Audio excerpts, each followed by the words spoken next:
दोस्तों, यदि आप नेटवर्क मार्केटिंग में कामयाब होना चाहते हैं, एक सफल नेटवर्कर बनना चाहते हैं, तो उसके लिए बहुत ज़रूरी हो जाता है कि नेटवर्क मार्केटिंग में फॉलोअप के दौरान जो क्वेश्चन आंसर होते हैं उनकी सही तरीके से आपको प्रैक्टिस होनी चाहिए, राइट। अब यहाँ पर एक पॉइंट निकल कर यह आता है कि फॉलोअप के दौरान ऐसे कौन से क्वेश्चन है जो आपका प्रोस्पेक्ट आपसे पूछ सकता है और उन क्वेश्चन के आपको क्या आंसर देने हैं। ये एक प्रॉब्लम हर नए व्यक्ति के साथ आती है।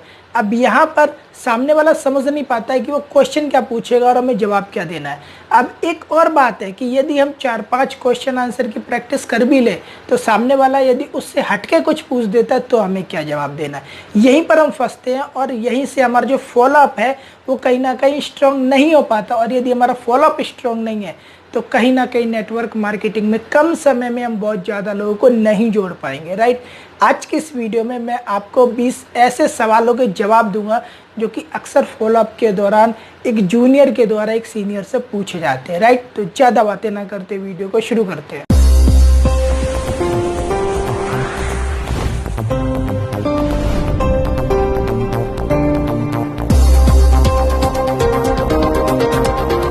पहला सवाल, टाइम नहीं है। दोस्तों, आपने बहुत बार देखा होगा किसी व्यक्ति को आपने प्लान दिया या फिर सेमिनार में उसे बिठाया तो प्लान देखने के बाद व्यक्ति एक ही बात बोलता है आपको कि सर सारी बातें सही है लेकिन मेरे पास टाइम नहीं है। अब इसका मतलब क्या है? अब इसका मतलब ये नहीं कि उसके पास टाइम नहीं है। टाइम हर व्यक्ति के पास है। टाइम देश के प्रधानमंत्री से लेके एक भिखारी तक के पास है।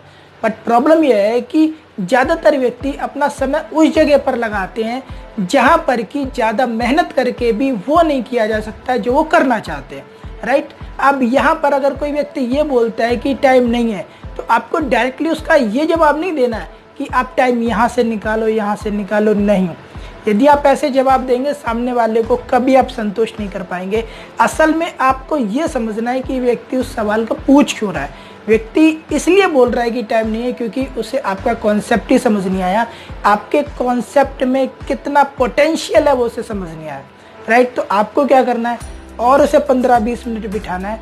आपको नेटवर्क मार्केटिंग का क्या पोटेंशियल है, नेटवर्क मार्केटिंग से वो क्या अर्न कर सकता है पार्ट टाइम में, ये उसको समझाना है। यदि आपने एक बार ये सही तरीके से समझा दिया कि नेटवर्क मार्केटिंग का पोटेंशियल क्या है तो नो डाउट वो व्यक्ति आगे से क्वेश्चन नहीं करेगा कि टाइम नहीं है, राइट। हाँ, यदि आपने उसको नेटवर्क मार्केटिंग का पोटेंशियल नहीं समझाया सही से, आप नेटवर्क मार्केटिंग का पोटेंशियल उस व्यक्ति को समझाने में असमर्थ रहे तो उसके बाद आप व्यक्ति को कितने भी तरीके से समझा दीजिए कि 2 घंटा इधर से निकालो, 2 उधर से निकालो, वो कभी नहीं निकालेगा, कभी ज्वाइन नहीं होगा। क्यों? क्योंकि वो टाइम टेबल उसका खुद का सेट किया हुआ है, ज़िंदगी उसकी है। हाँ, यदि आप उसे सही तरीके से सही मायने में ये बताने में सक्षम होते हैं कि नेटवर्क मार्केटिंग से उसे क्या मिल सकता है और यदि उसके दिमाग में बात बैठ गई तो टाइम वो खुद ब खुद निकालेगा। दूसरा सवाल कभी और देखता हूँ। दोस्तों, ऐसा बहुत बार हुआ होगा आपके साथ कि आपने किसी व्यक्ति को बुलाया, वो व्यक्ति आपके पास आया, उसने आपका सेमिनार अटेंड किया, आपका प्लान सुना, उसके बाद व्यक्ति ने आपसे बोला कि सर सारी बातें सही है बट मैं कभी और देखूंगा। आपको यहाँ पर समझना ये है कि जब सब कुछ सही था और अगर उसको समझ भी आया तो फिर व्यक्ति ने ऐसा क्यों बोल दिया कि मैं कभी और देखता हूँ। देखिए, होता क्या है कि अगर एक गिलास भरा हुआ है ना, उसके अंदर आप जितना मर्जी पानी डाल लो वो पानी उसके अंदर जाएगा ही नहीं, बाहर फैल जाएगा। वो व्यक्ति जो कि समय निकाल कर आपके पास आया, उसने आपका प्लान भी सुना, उसके बाद यदि वो बोलता है कभी और देखता हूँ तो इसका मतलब ये है कि कहीं ना कहीं वो उन बातों को सुनकर, उन चीज़ों को देखकर पक चुका था जो कि आपके सेमिनार में, आपके प्लान में उसको बताई गई। क्योंकि ज़्यादातर 30 से 40% जो प्लान होते हैं कंपनियों के, जो प्रेजेंटेशन होती है वो सेम है, राइट। ऐसे बहुत सारे पॉइंट है जो सभी कंपनियां सेम बोलती हैं, सेम तरीके से दिखाती हैं। अब व्यक्ति जब मार्केट में पहले से ही उन चीज़ों को देख रहा है, सुन रहा है और वही चीज़ जब आप उसे बता रहे हैं तो वो उन चीज़ों को सुन के पक चुका है, उन चीज़ों से वो भर चुका है अंदर तक। और जब उसी बात को उसके अंदर डालोगे तो नहीं घुसेगी। अब यहाँ पर पॉइंट ये निकल कर आता है तो ऐसे समय पर आप करेंगे क्या? क्योंकि आपका तो कहीं ना कहीं समय बर्बाद हो गया और नेटवर्क मार्केटिंग में आपका समय ही आपका पैसा है। तो यहाँ पर उस व्यक्ति से आपको व्यावसायिक नहीं कहीं ना कहीं व्यक्तिगत रिश्ते बना लेने हैं। कहने का मतलब है उसको उस टाइम पर छोड़ दो लेकिन एक अच्छा दोस्त बनाकर। क्यों? क्योंकि अगर आपकी दोस्ती हो गई उससे एक बार, यदि आप एक बार उससे व्यक्तिगत तौर पर जुड़ गए तो व्यावसायिक तौर पर भी जुट जाओगे। कभी ना कभी तो उसका जो भरा हुआ गिलास है आप उसे खाली करने में कामयाब हो जाओगे, और जब उसका गिलास एक बार खाली हुआ तो फिर आप अपनी कंपनी का प्लान उसमें डाल सकते हो। लेकिन यदि आप व्यावसायिक तौर पर ही उसे डील करते रहे तो वो व्यक्ति आपके हाथ से निकल जाएगा। तीसरा सवाल कि मैं तो ऐसी बहुत सारी कंपनियों को कर करके छोड़ चुका हूँ, अब मैं आपकी वाली कंपनी में क्यों काम करूँ, ऐसा क्या है आपकी कंपनी में अलग। दोस्तों, ऐसे बहुत सारे सरफिरे व्यक्ति मिलेंगे आपको मार्केट में जो कि एक ही साल में 6-7 कंपनियां बदल लेते हैं, और उसके बाद यदि वो आपसे टकराएंगे तो ये बोलेंगे जी मैंने तो एक साल में इतनी कंपनियां बदल ली और मैं तो बहुत बड़ा नेटवर्कर हूं और मैं आपकी कंपनी में ही काम क्यों करूं। ऐसे लोगों से आपको बच के रहना है। ऐसे लोगों ने आपका प्लान देखा, उसको छोड़ देना उसके हाल पे, राइट। पहला पॉइंट। दूसरा पॉइंट कि यदि वो व्यक्ति शुरुआत से ही ऐसी कंपनियों में फंसा है जो कि स्कैम है, आपको कैसे पता लगेगा कोई कंपनी स्कैम है या फिर रियल है। इसके लिए आपको 2016 की गाइडलाइन को स्टडी करना पड़ेगा, राइट। यदि आपने गाइडलाइन को सही से स्टडी कर लिया तो आप ऑटोमेटिक फ़र्क निकालना सीख जाएंगे कि कौन सी कंपनी रियल है, कौन सी स्कैम है ना। यदि कोई व्यक्ति ऐसा है जो कि स्कैम में ही फंस रहा है बराबर बराबर, उसको नहीं पता कि रियल क्या है फेक क्या है, तो ऐसे व्यक्ति को आप अपनी कंपनी के 5 यूनिक पॉइंट ऐसे बताएंगे जो दुनिया की किसी कंपनी में ना हो। अब सवाल ये आता है कि वो यूनिक पॉइंट क्या होंगे, ये तो आप ढूंढिए अपनी कंपनी में, राइट। और यदि आपकी कंपनी में यूनिक पॉइंट नहीं है तो याद रखिए आप बहुत आगे नहीं जा सकते। कुछ ना कुछ तो यूनिक ऐसा होना चाहिए जो किसी कंपनी में ना हो। याद रखिए, जब तक आप कुछ अलग हटके नहीं करेंगे, जब तक एक अलग हटके कंपनी के साथ काम नहीं करेंगे, जब तक आपका एक तरीका हटके नहीं होगा औरों से, तब तक आप नेटवर्क मार्केटिंग में भी बहुत आगे नहीं जा सकते। क्यों? क्योंकि वो ढोल जो कि मार्केट में सभी बजा रहे हैं आप भी वही बजाओगे तो लोग आपके साथ क्यों जुड़ेंगे। वो तो दुनिया में कहीं भी सुन सकते हो उन चीज़ों को, लेकिन यदि आप कुछ अलग सुनाओगे तो दुनिया आपकी सुनेगी। चौथा सवाल कि मैं तो बिजनेस के लिए बना ही नहीं हूँ, मैंने जितने भी बिजनेस किए मैं सभी में फेल रहा, मेरा नुकसान हुआ, अब मैं बिजनेस नहीं करूँगा। दोस्तों, ऐसा सवाल बहुत सारे व्यक्ति आपको पूछ सकते हैं, खासकर वो जो कि कहीं ना कहीं ट्रेडिशनल मार्केट में अपना बहुत कुछ गवा कर आए हैं। होता क्या है, ट्रेडिशनल मार्केट में कोई भी व्यक्ति एक दूसरे को सिखाता नहीं है। क्यों? क्योंकि अगर हम किसी को सिखा देंगे ट्रेडिशनल मार्केट में तो वही व्यक्ति हमारा कॉम्पिटिटर बन जाएगा, जबकि नेटवर्क मार्केटिंग में ऐसा नहीं है। जितना अच्छे तरीके से आप इस बात को सामने वाले को समझा सकते हैं, उतनी जल्दी वो व्यक्ति आपके साथ ज्वाइन हो जाएगा। आपको सिर्फ और सिर्फ इतनी ही बात समझानी है कि आप जहाँ पर फेल हुए वहाँ पर व्यक्ति एक दूसरे की टांग खींच रहे थे, और यहाँ पे पूरा का पूरा सिस्टम, पूरा मैनेजमेंट हम लोग आपको सिखाने के लिए बैठे हैं। क्योंकि अगर आप कमाएंगे तो कहीं ना कहीं कुछ % चेक हमारा ही बढ़ेगा। अगर इस बात को आपने सही तरीके से उसको समझा दिया, नो डाउट व्यक्ति आपके साथ जुड़ेगा, काम भी करेगा। पांचवा सवाल जो कि बहुत सारे व्यक्ति आपका प्लान देखने के बाद आपसे पूछ लेते हैं कि सर ये काम तो हमारे बहुत सारे मित्रों ने, हमारे यार दोस्त ने भी किए, थैला उठाकर घूमते रहते थे, कुछ हुआ ही नहीं, खामखा में वक्त की बर्बादी हुई, राइट। आप उस व्यक्ति से, जो भी व्यक्ति आपसे सवाल पूछ दे उसको वहीं पकड़ के बिठा लेना है और आपको उससे समझना है उस व्यक्ति ने क्या किया था, राइट। मैं गारंटी के साथ कह सकता हूँ, जो व्यक्ति ऐसे सवाल पूछते हैं ना कि उसने किया था, उसका नहीं हुआ, उसको एक्चुअल में नेटवर्क मार्केटिंग के बारे में आधा अधूरा ज्ञान है, उसने बाहर से देखा है, और क्योंकि उसके जानने वालों के गलत एक्सपीरियंस थे इसलिए उस व्यक्ति ने नेटवर्क मार्केटिंग को डीप में कभी समझा ही नहीं। अगर कोई व्यक्ति ऐसा सवाल आपसे कर दे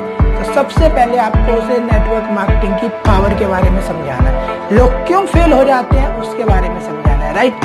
देन उसके बाद लास्ट में आपको समझाना है कि आपकी कंपनी क्या है, आपका प्रोडक्ट क्या है, आपका प्लान क्या है, और आप में कितनी काबिलियत है जो आपके साथ काम करके व्यक्ति सफल हो सकता है। सवाल जो कि बहुत ही कॉमन है, उसको हर व्यक्ति लगभग पूछ लेता है आपका प्लान देखने के बाद कि सर नेटवर्क मार्केटिंग में यदि मैं आपकी कंपनी के साथ जुड़कर, आपके साथ जुड़कर काम करूंगा तो उससे मेरा फायदा क्या होगा। अगर कोई व्यक्ति आपसे ऐसा सवाल करता है तो डायरेक्ट उसे मार्केटिंग प्लान फिर से दिखा देना और उसे आपको उसकी इनकम से कैलकुलेट करके दिखाना है कि अभी आप मार्केट में जो कमा रहे हो उस इनकम के बराबर इनकम आप यहाँ से पार्ट टाइम में जनरेट कर सकते हो, और जो टाइम दिखाना वो 6 महीने से 1 साल इससे ज्यादा करके दिखाना, राइट। और जब व्यक्ति आपके साथ आ जाए तो उसका जो रोड मैप नहीं बनाना, 6 महीने से 1 साल इससे ज्यादा का नहीं बनाना। क्यों? क्योंकि अगर ज्यादा कम समय का बना दोगे तो सामने वाले को हजम नहीं होगा, ज्यादा लंबे समय का बना दोगे तो सामने वाले के पास इतना डाटा नहीं होगा, राइट। आपको सिर्फ और सिर्फ उसकी जो अभी वर्तमान की स्थिति है उससे नेटवर्क मार्केटिंग की जो स्थिति है कैसे वो 6 महीने या 1 साल में कवर कर सकता है, उसका कंपैरिजन कर देना, बस इससे ज़्यादा कुछ नहीं करना। उसको ऑटोमेटिक आपके मार्केटिंग प्लान में अपना फायदा दिख जाएगा, और यदि उसे अपना फायदा दिख गया तो आप मना भी करोगे तब भी वो ज्वाइन करेगा। 7वां सवाल, और ये भी बहुत कॉमन है, जो भी व्यक्ति आपके सेमिनार देखता है लगभग हर व्यक्ति पहली बार तो सवाल पूछ ही लेता है, जी मिलेगा क्या, सैलरी, मतलब सैलरी क्या मिलेगी। आपको उस व्यक्ति को धैर्यपूर्वक समझाना है कि देखो सैलरी नेटवर्क मार्केटिंग में नहीं होती, कुछ भी झूठ नहीं बोलना। मैंने देखा बहुत सारे व्यक्ति ऐसे बोल देते हैं कि आप इतना काम करो आपको ये सैलरी मिल जाएगी, नहीं, सैलरी वर्ड का यूज ही नहीं करना। जो सच है वो बोलना है, झूठ के साथ नहीं दिखाना आपको प्लान। साफ साफ बोलो सैलरी यहाँ पर नहीं मिलती, राइट। हाँ, अब आप एक अपना फिगर बनाओ कि आपको कितना चेक चाहिए यहाँ से, मतलब कि आप ऐसे अपना दिमाग में बैठाओ बात को कि आपको इतनी सैलरी चाहिए। सामने वाले को बोलो कि आप अपने मन में बिठा सकते हो कि मुझे इतनी सैलरी चाहिए, लेकिन कंपनी सैलरी नहीं देती। और जो आप अपने मन में बिठाओगे उससे डबल अमाउंट का टारगेट लेके काम करना स्टार्ट करो। यदि आप डबल अमाउंट का टारगेट लेके काम करना स्टार्ट करोगे तो जो आपने डिसाइड कर रखा था कि मुझे इतना अमाउंट चाहिए, ऑटोमेटिक वो अमाउंट आपके पास आ जाएगा, राइट। लेकिन हो सकता है एफर्ट आप ज्यादा लगाएं तो उससे ज्यादा भी आ जाए, हो सकता है कुछ % कम भी रह जाए, लेकिन फिक्स नहीं है। क्योंकि फिक्स नहीं है इसीलिए आगे बढ़ने का पोटेंशियल भी है। अगर सैलरी होती तो सैलरी में कितनी ग्रोथ होती है उस व्यक्ति को भी पता होगा जो आपसे ऐसा सवाल करेगा। 8वां सवाल कि प्रोडक्ट बहुत महंगे हैं, और ऐसे समय पर मैंने देखा है ज्यादातर व्यक्ति क्या करते हैं, अगर उनका प्रोस्पेक्ट उनसे सवाल पूछ देना कि प्रोडक्ट बहुत महंगे हैं, तो व्यक्ति ना कंपैरिजन पे आ जाता है। और यही सबसे बड़ी प्रॉब्लम है। जब सामने वाला बोलता है ना कि प्रोडक्ट महंगे हैं, तो ठीक है, आपको उस बात को एक्सेप्ट करने में क्या प्रॉब्लम है भाई, उसका दिल रखने के लिए बोल दो, ठीक है मैं बात को मान लेता हूँ, ठीक है। यानी आप उसकी बात को पहले कम से कम एक्सेप्ट तो करो। सामने वाले की बात यदि आप काटते जाओगे ना तो एक ह्यूमन नेचर है, उसका ईगो उसको सुनने नहीं देगा आपकी बात को। वो बोलता है प्रोडक्ट महंगे, बोलो ठीक है महंगे हैं, अब आगे बात करें। उसके बाद आपको उसे समझाना है कि देखो भारत में BMW भी बिकती है और मारुति भी बिकती है, भारत में सैमसंग की भी सेल है और भारत में एप्पल की भी सेल है, राइट। ठीक उसी प्रकार से भारत में 18 रुपए का आधी किलो दूध भी मिलता है और वही 30-35 रुपए का भी मिलता है। आपको ऐसे कुछ एग्जाम्पल उसे सेट करके देना। अब दोनों ये जो सस्ते महंगे हैं, ये सस्ते महंगे क्यों है, सीधी सी बात है, वो बोल देगा कि ये फीचर है उनके अंदर। अगर कोई खाद्य पदार्थ है तो उसके अंदर बेहतर इंग्रेडिएंट है। अब सेम वो जो बात उसने बोली है, अब अपना प्रोडक्ट आप आगे रखो कि जो बात आप वहां पर बोल रहे ना, फीचर है, इंग्रेडिएंट है, सेम है। उसके बाद आप अपना प्रोडक्ट समझा दो, बस बात खत्म। कंपैरिजन मत करो। प्रॉब्लम ये है कि जब आप कंपैरिजन करते हो ना तो आप कहीं ना कहीं वो जो पतंग की डोर है उसके हाथ में दे देते हो, सामने वाले के हाथ है, फिर तो वो उसे खींचता जाता, बातों में से बातें निकलती जाती है। नहीं, जितना जल्दी हो सके सामने वाले को आप अपने पॉइंट पर लाओ। आपका पॉइंट क्या है, आपकी कंपनी का प्रोडक्ट, राइट, क्योंकि उसने प्रोडक्ट से रिलेटेड सवाल पूछा है, तो जितना जल्दी हो सके आप अपना प्रोडक्ट आगे रख दो और उसकी बात करने दो। 9वां सवाल, मेंबर चेन स्कीम। आपने किसी व्यक्ति को बुलाया, उसने आपका सेमिनार अटेंड किया और सेमिनार अटेंड करने के बाद ही उस व्यक्ति ने आपसे सवाल किया ये मेंबर चेन स्कीम है क्या, और आप एकदम डर गए क्योंकि आपको लगा कि आपने कोई बहुत बड़ा गुनाह कर दिया। ऐसा बिल्कुल भी नहीं है, जानकारी का अभाव है इसलिए आपको ऐसा लगता है। असल में जो मेंबर चेन स्कीम है ये प्रचलित हुआ पुराने समय में 1995, 96, 97 के आसपास, जिस वक्त नेटवर्क मार्केटिंग भारत में आया था, क्योंकि 2000 के आसपास तो ऐसी बहुत सारी कंपनियां थी जिन्होंने लोगों का पैसा आंख बंद करके लूटा, राइट। और बहुत सारी कंपनियां तो अभी बंद हुई है 2016-17 के आसपास, जिनमें कोई कंप्यूटर कोर्स बेच रहा था, तो कोई कोट पैंट बेच रहा था, कोई कुछ बेच रहा था, कोई कुछ बेच रहा था, राइट। उसी को लोग समझ लेते थे मेंबर चेन स्कीम। आज के समय में यदि कोई व्यक्ति आपसे ऐसा सवाल पूछता है, उससे बिठा लो, उसको ये बोलो मुझे तो नहीं पता मेंबर चेन स्कीम क्या है, तुम मुझे बता दो। गारंटी देता हूँ व्यक्ति ऐसी किसी कंपनी का मार्केटिंग प्लान आपको बताएगा, ठीक है। तो वो जो मार्केटिंग प्लान आपको बताएगा ना कि आप जुड़ो, फिर आप कोट पैंट खरीदो या कंप्यूटर कोर्स, ऐसे जो भी प्लान थे ये एक तरीके से कहीं ना कहीं इलीगल थे डायरेक्ट सेलिंग में, और अब ऐसी कंपनियां बंद हो चुकी है। तो आपको ये बात उसे समझानी है, प्लस ये 2016 की गाइडलाइन है, उसकी PDF भी उसे दे देनी कि इसे और पढ़ लो एक बार। तो यदि व्यक्ति ने आपकी बातों को सही से सुन लिया और उस PDF को स्टडी कर लिया, तो व्यक्ति समझ जाएगा कि ये मेंबर चेन स्कीम अलग था, ये तो एक स्कैम ही था, और जो आप उसे बता रहे वो रियल नेटवर्क मार्केटिंग है। देखिए, व्यक्ति को मोटिवेट करने पर ज़्यादा फोकस मत करिए, उसे एजुकेट करने पर ज़्यादा फोकस करिए। यदि आप व्यक्ति को ज़्यादा से ज़्यादा एजुकेट करेंगे तो उसका ज़्यादा बेनिफिट है। यदि मोटिवेट करेंगे तो एक ना एक दिन व्यक्ति छोड़ के भागेगा आपको। 10वां सवाल, हमारे छोटे छोटे बच्चे हैं या फिर घर की परिस्थितियाँ सही नहीं है और हम बाहर निकल कर काम नहीं कर सकते, राइट। पहले की नहीं कर सकता मैं, लेकिन आज के समय में नेटवर्क मार्केटिंग को आप घर बैठे कर सकते हैं। अगर कोई व्यक्ति आपको ये बोलता है कि हम बाहर नहीं निकल सकते, हमारे छोटे छोटे बच्चे हैं, घर की परिस्थितियाँ सही नहीं है, हमें घर पे ही रहना पड़ता है, आप उस व्यक्ति को सिर्फ और सिर्फ ऑनलाइन नेटवर्क मार्केटिंग कैसे करें ये सिखा दो, राइट। उस व्यक्ति को इस बात का भरोसा दिला दो कि नेटवर्क मार्केटिंग को ऑनलाइन भी किया जा सकता है। कैसे, वो आप अपनी कंपनी से सीखो और सामने वाले को सिखा दो। तो ये जो सवाल है ना, उसका वहीं पर खत्म हो जाएगा और व्यक्ति आपके साथ काम करना स्टार्ट कर देगा, यदि आपने सही तरीके से समझा दिया तो। 11वां सवाल, तो सब कुछ सही है लेकिन अपने बस की बात नहीं है, अपन नहीं कर सकते। समझ में नहीं आता, सामने वालों को ये बोला जाता है कि हिमालय पे चढ़ के आपको पत्थर तोड़ने हैं, या फिर बिना ऑक्सीजन के रहना है, या राजधानी के आगे हरी झंडी लेके भागना है। बस का मतलब क्या होता है? नेटवर्क मार्केटिंग एक ऐसा सिंपल, एक ऐसा सरल तरीका है अपने जीवन को सफल बनाने का, जिससे कि आप सीख कर सकते हो और सिखाने के लिए पूरा सिस्टम बैठा है। फिर भी आप बोलो जी बस की नहीं है, तो आपके बस की क्या है? उस व्यक्ति के जीवन में आप थोड़ा सा घुस कर देखो, उसके बस की क्या है। उसके बस की है कि वो सुबह 12 बजे सोकर उठेगा, उसके बस की है कि वो पूरी रात जगेगा, और जितने भी उल्टे सीधे काम है वो उसके बस की है। बस क्या है? नेटवर्क मार्केटिंग करना उसके बस की बात नहीं है। व्यक्ति पढ़ते पढ़ते सब कुछ कर सकता है जीवन में, लेकिन यदि बोल दिया जाए नेटवर्क मार्केटिंग नहीं, अभी तो पढ़ाई चल रही है, अभी हमारे बस की नहीं, असल में एक एक्सक्यूज होता है। और कहीं ना कहीं मुझे ऐसा लगता है, ये मेरी अपनी व्यक्तिगत सोच है, कि जब सामने वाले को नेटवर्क मार्केटिंग की पावर के बारे में नहीं बता पाते, तब व्यक्ति ऐसी बातें करता है कि ये सब कुछ सही है, मेरे बस की नहीं है, या फिर सामने वाले का कुछ ऐसा एक्सपीरियंस होता है उसकी जिंदगी में जिसकी वजह से वो ऐसी बातें बोलता है। तो यहाँ पर फिर से मैं वही पॉइंट कहूंगा कि व्यवसाय की जो छोड़िए, व्यक्तिगत तौर पर उस व्यक्ति से कनेक्ट हो जाइए, उससे दोस्ती कर लीजिए, तो आपको पता लगेगा कि उस व्यक्ति के बस की क्यों नहीं है, और फिर कहीं ना कहीं आप उसके भरे गिलास को खाली कर सकते हो। 12वां सवाल, सामने वाले व्यक्ति ने सेमिनार देखा आपका और वो कहता है कि जी मैं सोच कर बताऊंगा। अब यहाँ पर देखिए दो बातें, या तो आपने बंदा ही गलत पकड़ लिया, आपने उस व्यक्ति को सेमिनार दिखा दिया जो डिसीजन मेकर ही नहीं था, तो यहाँ पर आपने गलती की। याद रखिए, अगर कोई व्यक्ति डिसीजन मेकर नहीं है, कोई 18 साल का बच्चा है, उसे आपको प्लान नहीं दिखाना, कोशिश करिए उसके पिताजी को साथ में बुलाइए, तब सेमिनार दिखाइए। उसके देखिए दो फायदे होंगे, तो दोनों ही नेगेटिव हो जाएंगे, और यदि पॉजिटिव होगा उसके पिताजी, तो बच्चा तो ऑटोमेटिक करेगा, जबरदस्ती करवा देंगे, है ना। लेकिन यदि आपने एक 18 साल के बच्चे को प्लान दिखा दिया, तो वो पुरानी बातें हैं कि ये पिट के आया, सफल हो गया, ये सारी बातें 1% व्यक्ति सफल हो जाता है, लेकिन 99% जो है पेरेंट्स के दबाव में नेटवर्क मार्केटिंग को छोड़ देते हैं।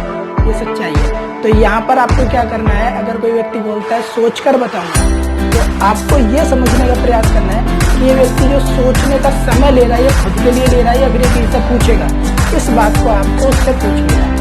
अगर वही व्यक्ति ये बोलता है कि पिताजी से पूछूंगा, माताजी से, पत्नी से, किसी से भी, कोशिश करिए कि आप एक बार फिर प्लान दिखाइए, और जिन व्यक्तियों से वो पूछने की बात कर रहा है उनको साथ में लेके दिखाइए। वहां पर ज्यादा संभावना है कि एक के बदले 2-3 ज्वाइनिंग हो जाए। नहीं तो वो व्यक्ति खुद ही अगर पूछेगा कि मैं इस काम को कर लूं, तो सीधी सी बात है, नेटवर्क मार्केटिंग की नेगेटिविटी ज्यादा है। अगर वो खुद ही पूछेगा घर पे जाकर, तो व्यक्ति दोबारा फोन ही नहीं करेगा। 13वां सवाल कि मैं तो समझ लेता हूँ, लेकिन सामने वाले को कैसे बताऊं? सिंपल है, सिस्टम किस लिए, अपलाइन किस लिए, ये सेमिनार किस लिए, ये वर्कशॉप किस लिए?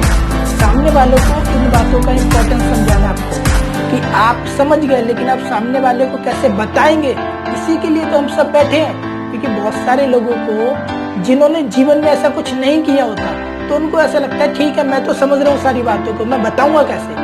तो सामने वाले को आपको भरोसा दिलाना है, राइट। सामने वाले को आपको ये भरोसा दिलाना है कि आपने जिन बातों को समझाना, आप इन बातों को सामने वाले को कैसे समझाओगे, ये हम आपको सिखा देंगे। और जहां उसने आप पे भरोसा कर लिया, वहां वो आपके साथ ज्वाइन कर लेगा कि मुझे सब पता है। एक व्यक्ति यदि आपका सेमिनार देखने के बाद भी ये बात बोलता है ना, मैं अपनी व्यक्तिगत सोच बता रहा हूँ कि मैंने किसी को प्लान दिखाया और किसी व्यक्ति ने बोला ठीक है मुझे तो सब पता है, मैं उस व्यक्ति पे वक्त बर्बाद नहीं करता। क्यों?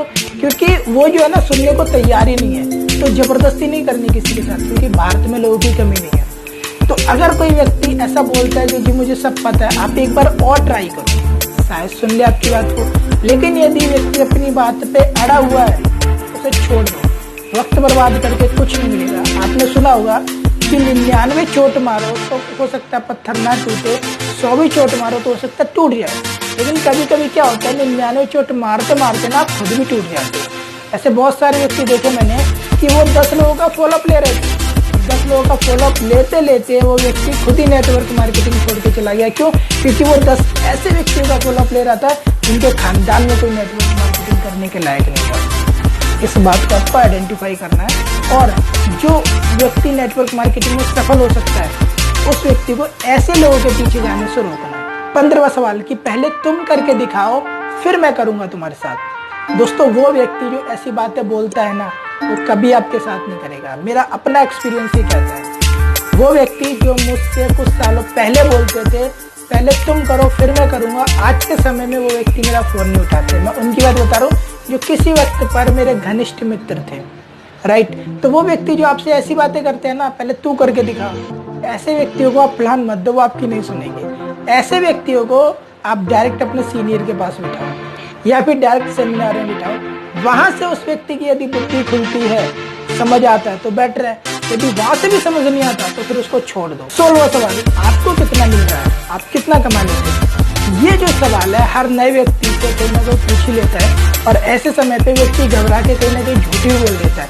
मैं कहता हूँ सीमा ठोक के सच बोलो, मैं अभी नया हूँ, मैं सीख रहा हूँ, और सीखते सीखते कमा रहा हूँ। आपका चाहे 200 रुपये का चेक हो, चाहे 2000 का, चाहे 20,000 का, सच बताओ, राइट। और उसे ये भी बता दो कि 1 से 2 साल में मेरी ये प्लानिंग है, मैं यहाँ तक पहुँचने वाला हूँ और पहुँचूंगा। आपकी बातों में कॉन्फिडेंस होना चाहिए, राइट। उसके बाद बोलो यदि तुम साथ में काम करोगे तो मे बी पॉसिबल तुम भी साथ में यहाँ तक पहुँचो, नहीं करोगे तो ठीक है, जब मैं पहुँच जाऊँगा उसके बाद पीछे से आ जाना, ठीक है। और उसके बाद उसको आप अपने अपलाइन के साथ बिठा दो, तो बेहतर तरीके से वो इस बात को एक्सप्लेन कर देंगे जो आपने उसे बताई है। और जब अपलाइन की सक्सेस देखेगा तो हो सकता है उस व्यक्ति की आंखें खुले। 17वां सवाल कि मेरी तो बहुत अच्छी नौकरी है, मैं अच्छा कमा लेता हूँ, मैं नेटवर्क मार्केटिंग को क्यों करूँ? दोस्तों, खासकर आज के समय में नेटवर्क मार्केटिंग को करना जरूरी नहीं, मजबूरी है। क्यों? क्योंकि करोड़ों लोगों की नौकरियां जा चुकी हैं, बहुत से लोगों के रोजगार बंद हो चुके हैं, राइट। अब प्रॉब्लम यहाँ पर यह है कि सामने वाले को आप ये बात समझाएंगे कैसे? यदि आपने सामने वाले को कुछ एग्जाम्पल देकर इस बात को समझा दिया तो सामने वाला आपकी बात से एग्री करेगा। हम ये नहीं कहते किसी को कि अपना काम धंधा बंद करके नौकरी छोड़कर नेटवर्क मार्केटिंग करो, नहीं। लेकिन जैसे हालात चल रहे हैं, कभी भी कुछ भी हो सकता है, तो कम से कम नेटवर्क मार्केटिंग को आप एक स्टेफनी की तरह तो जीवन में रखो, राइट। ताकि अगर जीवन में कोई प्रॉब्लम आए तो नेटवर्क मार्केटिंग आपकी आर्थिक स्थिति को कुछ हद तक संभाल सके। 18वां सवाल कि मैं साबुन तेल नहीं दे सकता। दोस्तों, यूट्यूब पर कुछ 10-15 ऐसे लौंडे लफाड़े हैं, कुछ ऐसे घटिया यूट्यूबर हैं जिन्होंने नेटवर्क मार्केटिंग को खाना रोस्ट कर करके नेटवर्क मार्केटिंग पर नेगेटिव वीडियो बना के नेटवर्करों को दुनिया के सामने ऐसा बना दिया कि जी ये तो साबुन तेल बेचते हैं। और गलती उनकी नहीं है, गलती उनकी नहीं है, गलती कुछ हद तक नेटवर्करों की ही है, क्योंकि उन्होंने खुद ऐसे काम किए जिंदगी में, ठीक है ना। आपको एक बात समझनी है और सामने वाले को भी समझानी है कि ठीक है प्रोडक्ट जाता है, लेकिन हम प्रोडक्ट बेचते नहीं है, हम अपॉर्चुनिटी सेल करते हैं। ग्राहक पर केवल 10% काम किया जाता है कि अगर कोई यूजर मिलेगा तो दे देंगे, बट 90% जो काम किया जाता है अपॉर्चुनिटी को सेल करने पर किया जाता है। व्यक्ति को अपने साथ जोड़ने में हम ज्यादा इंटरेस्ट दिखाते हैं, क्योंकि यदि हम किसी को प्रोडक्ट देंगे तो वो सिर्फ यूजर बनेगा, कुछ परसेंट हमें मुनाफा देके जाएगा। लेकिन यदि हम किसी को जोड़ लेते हैं, व्यक्ति हमारे साथ काम करने लगता है, तो व्यक्ति हमें लाखों की रॉयल्टी भी दे सकता है, राइट। ये बात आपको सामने वाले के निर्णय में डालनी है। 19वां सवाल कि मैं बार मीटिंग में नहीं जा सकता, मेरे पास इतना समय नहीं। आज के समय में आपको ऐसा नहीं कि कहीं जाना है, आप घर पे बैठिए, ऑनलाइन मीटिंग अटेंड कीजिए। आज के समय में सभी कंपनी ऑनलाइन अपनी मीटिंग दे रही है, राइट। तो ये सवाल जब व्यक्ति करता है ना कि मैं बार मीटिंग में नहीं जाऊंगा, तो उसे बोलो जी ऑनलाइन अटेंड कर लो। अब सामने वाला जी बोलता है जी मेरा डाटा ही खत्म हो गया, सामने वाला बोलता है जी मेरी बैटरी खत्म हो गई, सामने वाला बोलता है जी ऑनलाइन भी अटेंड नहीं कर सकता, इसका मतलब वो आपको गोली दे रहा है, तो छोड़ दो। 20 और सबसे महत्वपूर्ण सवाल कि करने वाले कर गए, अब नेटवर्क मार्केटिंग से कुछ नहीं हो सकता। जब सामने वाला ऐसा सवाल आपको पूछता है तो आपको कुछ एक एग्जाम्पल पहले से ही ऐसे अपने दिमाग में बिठा लेने हैं, उन पर स्टडी कर लेनी है जिन्होंने नेटवर्क मार्केटिंग को बाद में ज्वाइन किया और पहले करने वालों से वो आगे निकल गए। जब आप ऐसे एग्जाम्पल देंगे उनको, क्योंकि सामने वाले को आप कुछ बोलते जाओगे तो वो नहीं सुनेगा, उसे दिखाना पड़ता है, ठीक है। जब आप ऐसे एग्जाम्पल उनको दिखाओगे, समझाओगे, तो सामने वाला आपकी बात से फिर एग्री करेगा, आपके साथ काम भी करेगा। दोस्तों वीडियो यदि आपको अच्छा लगा तो आप इस वीडियो को लाइक करें, मेरे चैनल को सब्सक्राइब करें, बेल आइकन को क्लिक करें, अधिक से अधिक ऐसे मित्रों में शेयर करें जो नेटवर्क मार्केटिंग में कुछ बड़ा करना चाहते हैं। आपने अपना महत्वपूर्ण समय दिया, इसलिए आप सभी का बहुत बहुत धन्यवाद।